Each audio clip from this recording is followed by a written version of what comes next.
Sir, ರಾತ್ರಿ 1:30 ಆಗಿದೆ. Belthangady police ಸ್ಟೇಷನಲ್ಲಿ ಇದ್ದೀರಾ ನೀವು? ಹೌದು. ಏನು ವಿಷಯ ಸರ್? ಅದು ಜಯಂತ್ ಅವರು ಇನ್ನೂ ಇದ್ದಾರೆ. ಈಗ ಒಂದು 2 ಗಂಟೆ ಹಿಂದೆ ಮಹೇಶ್ ಶೆಟ್ಟರು ಹೋದರು. ನಂದು ವಿಚಾರಣೆ ಈಗ ಮುಗೀತು. ಏನು ವಿಷಯ ಸರ್? ಒಟ್ಟು 4 ಪ್ರಕರಣಗಳು ನನ್ನ ಮೇಲೆ ದಾಖಲಾಗಿದೆ. ಈ ಸೌಜನ್ಯ ಹೋರಾಟದಲ್ಲಿ ಇರೋದರಿಂದ 4 ಪ್ರಕರಣದಲ್ಲಿ ಒಂದು ಅತ್ಯಂತ ಗಂಭೀರ ಪ್ರಕರಣ ಅಂತ ಅವರು ಪರಿಗಣಿಸಿದ್ದಾರೆ. ಅದು ಕ್ರೈಮ್ ನಂಬರ್ 78/25. ಅದು ಏನು ಅಂತ ಹೇಳಿದರೆ, ನಾನು ಸಾಮಾಜಿಕ ಜಾಲತಾಣದಲ್ಲಿ ಪೊಲೀಸರು ಹರ್ಷೇಂದ್ರನ್ನ ಒದ್ದೊಳಗೆ ಹಾಕಬೇಕು ಅನ್ನುವಂತಹ ಪ್ರಕರಣ. ಅದನ್ನು ನಾನು ಗಿರೀಶ್ ಮಟ್ಟಣ್ಣವರ್ ಹರ್ಷೇಂದ್ರ ಜೈನನ್ನು ಒದ್ದು ಒಳಗೆ ಹಾಕಬೇಕು ಅನ್ನೋದ್ರ ಕುರಿತಾಗಿ ದೂರನ್ನು ಕೊಟ್ಟಿದ್ದರು. ಹೀಗಾಗಿ ಆ ಕುರಿತಾದಂತಹ ಹರ್ಷೇಂದ್ರನ ಒದ್ದು ಒಳಗೆ ಹಾಕಬೇಕು ಅನ್ನುವಂಥ ಕಂಟೆಂಟ್ ಇರುವಂಥ ದೂರನ್ನು ಪೊಲೀಸರು ದಾಖಲೆ ಮಾಡಿ, ಬಹುಶಃ ಈಗ ಒಂದು 4 ದಿನದ ಹಿಂದೆ ಒಂದು ನೋಟಿಸ್ ಕೊಟ್ಟಿದ್ದರು. ನೀವು ಹರ್ಷೇಂದ್ರನ ಒದ್ದು ಒಳಗೆ ಹಾಕುವಂಥಕ್ಕೆ ಸಂಬಂಧಪಟ್ಟಂಥ ಕ್ರೈಮ್ ನಂಬರ್ 78/25ರಲ್ಲಿ ನಿಮ್ಮನ್ನು ವಿಚಾರಣೆಗೆ ಒಳಪಡಿಸಬೇಕು ಅಂಥೇಳಿ. ಹೀಗಾಗಿ ಇವತ್ತು ನಾನು ಆ ಹರ್ಷೇಂದ್ರನ ಒದ್ದು ಒಳಗೆ ಹಾಕಬೇಕು ಅನ್ನೋಂಥ ಪ್ರಕರಣಕ್ಕೆ ಬಂದು ಹಾಜರಾದಾಗ ಅದರಲ್ಲಿ ಪಂಚರು ಬೇಕಲ್ಲ, ಪಂಚನಾಮೆ ಮಾಡೋದಕ್ಕೆ ನಮ್ಮ ಹೇಳಿಕೆ ಅಂದರೆ ವಾಯ್ಸ್ ಸ್ಯಾಂಪಲ್ ಬೇಕು. ಹರ್ಷೇಂದ್ರನ್ನ ಒದ್ದೊಳಗೆ ಹಾಕಬೇಕು ಪೊಲೀಸರು ಅಂತ ಏನು ಹೇಳಿಕೆ ಇದೆಯಲ್ಲ, ಅದಕ್ಕೆ ನಿಮ್ಮದು ವಾಯ್ಸ್ ಸ್ಯಾಂಪಲ್ ಬೇಕು ಅಂತ ಹೇಳಿದರು.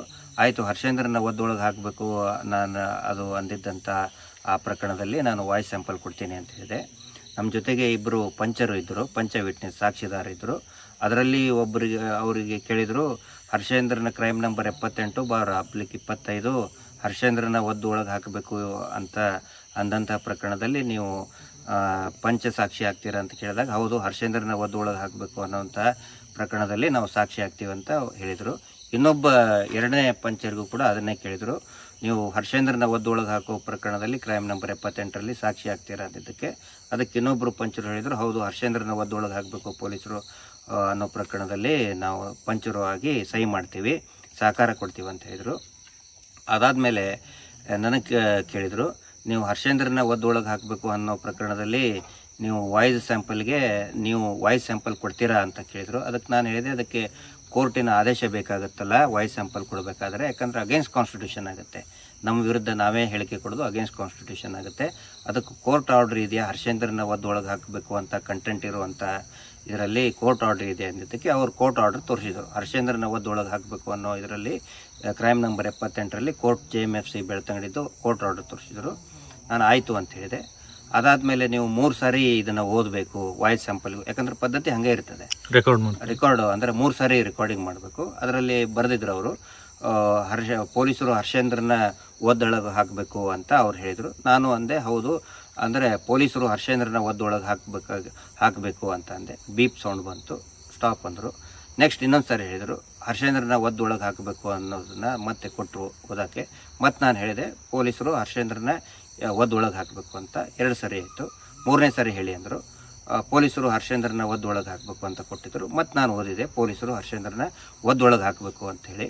ಸೊ ಅದಾದಮೇಲೆ 3 ಸಾರಿ ಕಂಪ್ಲೀಟ್ ಆಯಿತು. ಆವಾಗ ಪೊಲೀಸರು ಹರ್ಷೇಂದ್ರನ ಒದ್ದೊಳಗೆ ಹಾಕಬೇಕು ಅನ್ನೋ ಪ್ರಕರಣದಲ್ಲಿ ಕ್ರೈಮ್ ನಂಬರ್ 78ರಲ್ಲಿ ನೀವು ಸಹಕಾರ ಕೊಟ್ಟಿದ್ದೀರಿ ಅಂದರು. ಹೌದು, ನಾನು ಪೊಲೀಸರು ಹರ್ಷೇಂದ್ರನ ಒದ್ದೊಳಗೆ ಹಾಕಬೇಕು ಕ್ರೈಮ್ ನಂಬರ್ 78/25ರಲ್ಲಿ ಹರ್ಷೇಂದ್ರನ ಒದ್ದೊಳಗೆ ಹಾಕಬೇಕು ಅನ್ನೋ ಪ್ರಕರಣದಲ್ಲಿ ನಾನು ಸಹಕಾರ ಕೊಟ್ಟಿದ್ದೇನೆ, ಇನ್ನು ಮುಂದೂ ಕೂಡ ಸಹಕಾರ ಕೊಡ್ತೇನೆ ಅಂತ ಹೇಳಿ ಧನ್ಯವಾದ ಹೇಳಿ ಹೊರಗಡೆ ಬಂದೆ. ಇದಕ್ಕೆ ಅದರ ಸಲುವಾಗಿ ಇಷ್ಟೊಂದು ಲೇಟ್ ಆಯಿತು. ಸರ್, ಯಾರು ಸರ್ ಕಂಪ್ಲೇಂಟ್ ಕೊಟ್ಟಿದ್ದು ನಿಮ್ಮ ಮೇಲೆ? ಅದು ಯಾರು ಅಂತ ನನಗೆ ಗೊತ್ತಿಲ್ಲ. ಆ್ಯಕ್ಚುಲಿ ಕಂಪ್ಲೇಂಟ್ ಅವ್ರು ಕೊಡೋಕ್ಕೆ ಬರೋದಿಲ್ಲ.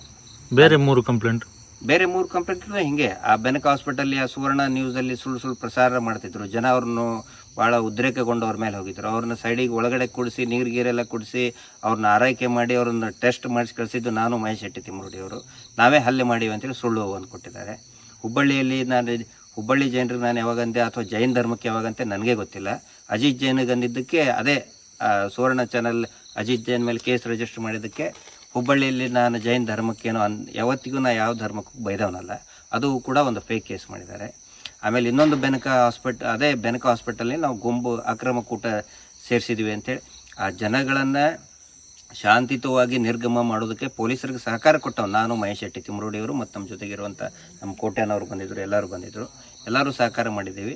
ಆದರೂ ಕೂಡ ನನ್ನ ಮೇಲೆ ಮತ್ತು ಸಮೀರ್ ಬೆದರಿಕೆ ಉಂಟು. ನಾನು ಸಮೀರ್ ನೋಡೇ ಇಲ್ಲ.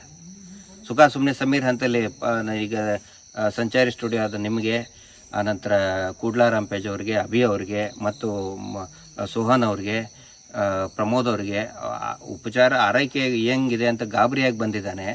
ಅವ್ರು ನೋಡೇ ಇಲ್ಲ. ಸಮೀರ್ ಬೆದರಿಕೆ ಕೊಟ್ಟಿದ್ದ ಅಂತೇಳಿ ಸಮೀರ್ ಮೇಲೆ ಒಂದು ಫೇಕ್ ಕೇಸ್ ಇದ್ದಾರೆ. ಅಂದರೆ ಎಲ್ಲ ನಕಲಿ ಕೇಸು. ಈ ನಕಲಿ ದೇವಮಾನವನ ಚಟ ಅಂತ ಹೇಳಿದ್ರೆ ಬರೀ ನಕಲಿ ಕೇಸು. ಪ್ರತಿಯೊಂದೂ ನಕಲಿ ಪತ್ರಕರ್ತರನ್ನು ಇಟ್ಕೊಳ್ಳೋದು, ನಕಲಿ ಕೇಸ್ ಹಾಕೋದು. ಹೀಗಾಗಿ ಇವತ್ತು 1:30 ತನಕ ವಿಚಾರಣೆ ಎದುರಿಸಿ, ಯಾಕಂದರೆ ಪೊಲೀಸರಿಗೆ ಸಹಕಾರ ಕೊಡಬೇಕು. ಹೀಗಾಗಿ ನಾವು ಬಂದು ಈಗ ಮುಗಿಸಿ ಹೋಗ್ತಾ ಇದ್ದೇನೆ. ಜಯಂತರು ಇನ್ನೂ ಕೂಡ ಅವರು ಏನಂತಂದರೆ ಅಟೆಂಡ್ ಆಗ್ತಾ ಇದ್ದಾರೆ. ಎನ್ಕ್ವೈರಿ ನಡೀತಾ ಇದೆ ಜಯಂತ್ ಟಿ ಅವ್ರದ್ದು. ಸರ್, ಎಷ್ಟು ಜನ ಬಂದಿದ್ದೀರಿ ಇವತ್ತು ವಿಚಾರಣೆಗೆ? ಮಹೇಶ್ ಶೆಟ್ಟಿ ತಿಮ್ಮರೋಡಿ ಅವರು, ನಾವು ಜಯಂತ್ ಅವರು. ಸರ್, ಈಗ ಮಹೇಶ್ ಶೆಟ್ಟಿ ತಿಮ್ಮರೋಡಿ ಅವರು ಬಂಧನ ಆಗ್ತದೆ, ಈಗ ಆಗ್ತದೆ, ಇವತ್ತಾಗ್ತದೆ ಅಂತ ಎಲ್ಲ ಮಾಧ್ಯಮದಲ್ಲಿ ಬರ್ತಾ ಇದೆ. 3 ವರ್ಷದಿಂದ ಇದನ್ನೇ ಹೇಳ್ತಾ ಹೋಗ್ತಾ ಇದ್ದಾರೆ ಅವರು.